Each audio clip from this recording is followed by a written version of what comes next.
So welcome to WP Means Business Bite-Sized Webinars, Understanding Google Analytics. I'm going to take a look into Google Analytics and try and answer some basic questions that you might have about your visitors. So let's have a look at a Google Analytics page for one of the sites that I run that has a small number of people coming to it, 428. So when you log in, you should be able to get access to, you'll see a page probably a bit like this, or you might see a page like this, depending on how many accounts you've got. If you've got more than one website, you'll probably see the other one first. So down the left-hand side is all the different reports that you can have a look at. For the moment, I'll just ignore the ones at the top. I would ignore real time because that's just going to show you what's happening right this minute, right now. And we'll start looking at the overview page. All these things here all open up into more detail. And the one I would always start with is probably something like the audience page with overview. And you can see underneath that it's got some more details. So we'll have a look at some basic terminology first, and just allow you to get your head around those. That seems to have an awful low number of people for some reason. Okay, well, we'll carry on anyway. This doesn't seem to be matching up with what I saw this morning.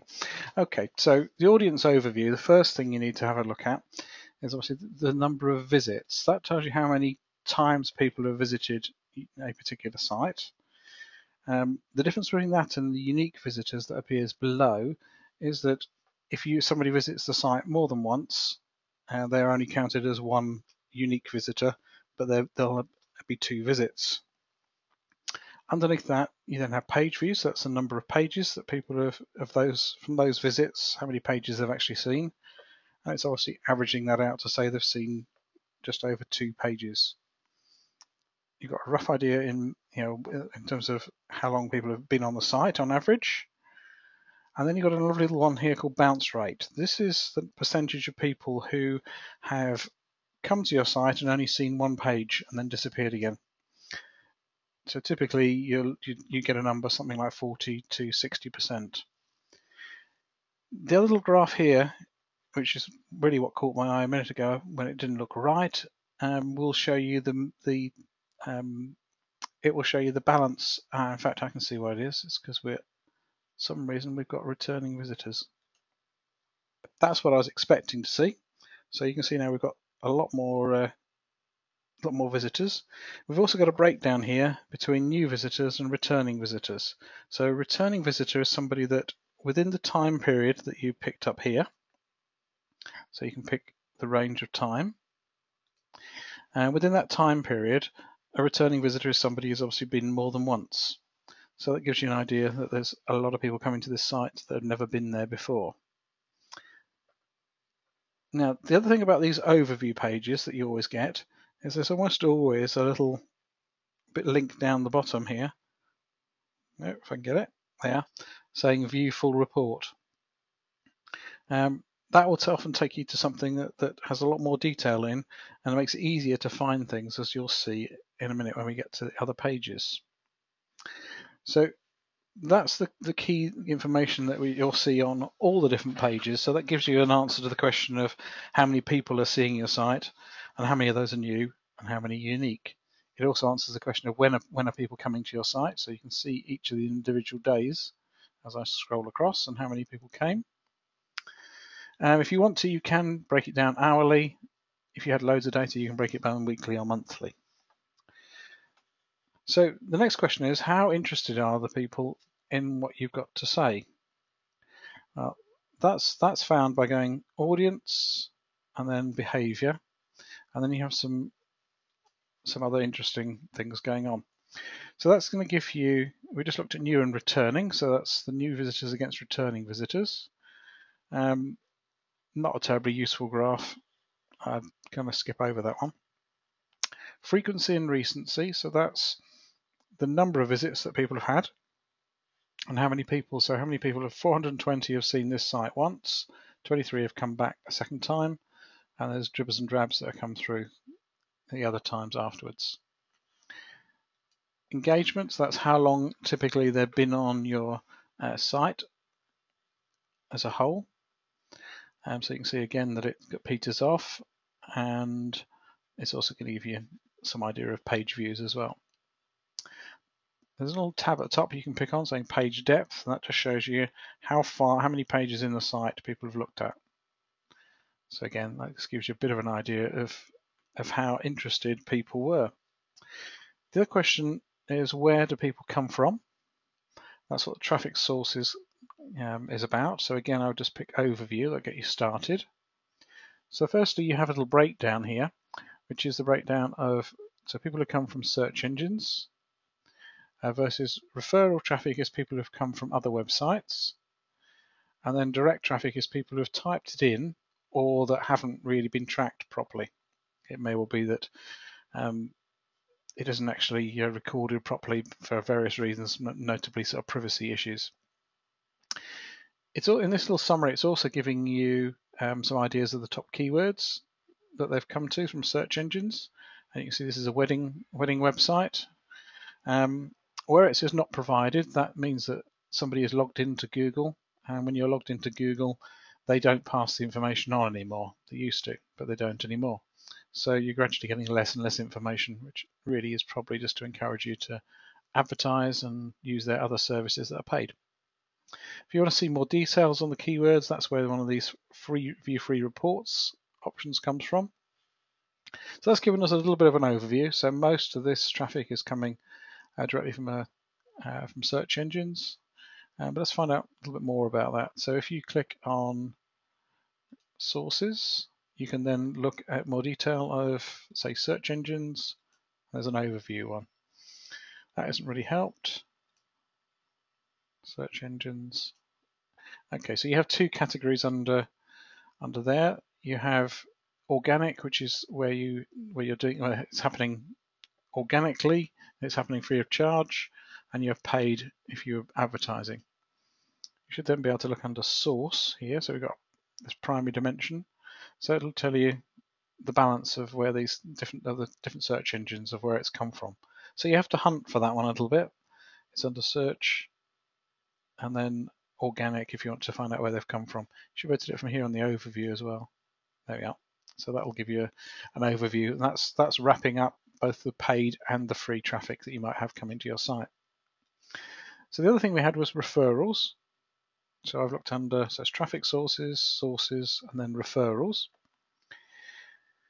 And here you can see the websites that have sent traffic to this website. So you can go off and have a look in more detail. So let's have a look at ehow.co. So you can see the individual pages that have got links on that have sent traffic. Not much, but a little bit. And if you click on this little link here, it should take us to that page. And then hopefully there'll be a link somewhere on that page to that website. So that gives you an idea of if anyone's linked to you and whether they're actually sending you any visitors. It's quite useful to look in there because then you can strike up a conversation with the person who runs that website and maybe try and get your website a little bit more prominently shown. Direct, that's basically where somebody's typed it in and it's just showing you where they're going to when they come from that. But we'll have a look at destinations in a minute. So the next question is really what interested them. So that's really under content. Again, you can pick overview. And that's going to show you, so there's the main pages that they've gone to on the site. So in this case, there's a lot have gone to the home page. That's what the slash means. And you can see it's then petering off. And again, you can get a full report by clicking in the bit down the bottom here. This site also has some AdSense on it, which is paid advertising going the other way, advertising other people's sites, and it's just showing you some of those details there, but that's irrelevant to most people. So that's kind of answering the question of what they had a look at. The other thing then is really where did they go to and from, and what actually happened while they were there. Well, there's a couple of things you can do for that. There's underneath audience, there's a visitors flow diagram. which if you really like, it gives you a bit of an idea of what's happening. So I've got people coming in from the United Kingdom, and then mostly the traffic is kind of going through the home page. Then they're going off to loads of other pages which you can't identify. There's one here, big versus small weddings, lots going off into that. And you can kind of see the paths that people are going.